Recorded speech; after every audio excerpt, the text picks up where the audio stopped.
Welcome back. I'm Wyatt Goolsby in for Lauren Ashburn. Republicans believe President Trump's Supreme Court pick will be approved before their Easter recess, but Democrats, led by Senator Chuck Schumer, are promising a filibuster against Neil Gorsuch. Dr. Matthew Bunson, senior editor with the National Catholic Register, joins us now. He's been following the testimony all week from Capitol Hill. So, Matthew, Judge Gorsuch fielded all types of questions, as you saw. He did. Some of them related to the issue of abortion.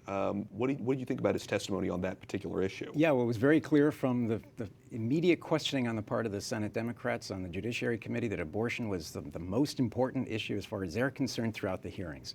And his replies, I thought, were very revealing from the standpoint of where he actually is coming from. Now, we have to remember that no case has gone before him regarding abortion. So this is why this is very important to the Democrats. They peppered him with a lot of questions, going so far, in fact, as to ask him outright, has Donald Trump asked you to overturn Roe v. Wade? Right. His answers... About as direct as you can get. Yes. His answers were notable in this sense, that he did two things to Dianne Feinstein's questions about the precedent of Roe v. Wade. First, he defeated any idea that Roe v. Wade has to have some sort of a super precedent. In other words, that it is beyond just a precedent. He said, second, that yes, it has a precedent, as any good jurist would, but then he said that it's part of the process, the judicial process of decision-making in cases. So in other words, it has precedent, but no more than that.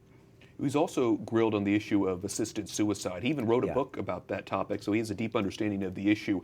Does his views align with the Catholic Church on this? Interestingly enough, they do. In his 2006 book on assisted suicide, based on his doctoral dissertation at Oxford, he uses a key sentence in there that was actually quoted by Dianne Feinstein, but in a negative term from her perspective. And that was that all human life is valuable and that the deliberate taking of life is never permissible. So we see in that one sentence not only his possible ramifications for abortion decisions, but on assisted suicide. He also went so far as to talk about pain management and how we deal with end-of-life issues. Each step of the way in his book and in his testimony, it was very clear that he's very Catholic. What else did you learn just by listening about Judge Gorsuch's temperament, and how do you think he might fit in with the court as it is? Well, we know that he's extremely well prepared based on his answers. We know, based on his experience as a judge and his track record as a judge, that he's a consensus builder, that he likes to listen, that he also focuses, as he said, on the person, that the people who come before him in a court aren't that kind of a person or this kind of a person. It's a person.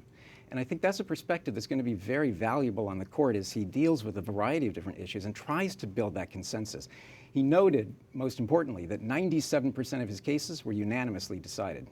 Interesting. Dr. Matthew Bunson, senior editor with the National Catholic Register, thanks so much. Good to be with you.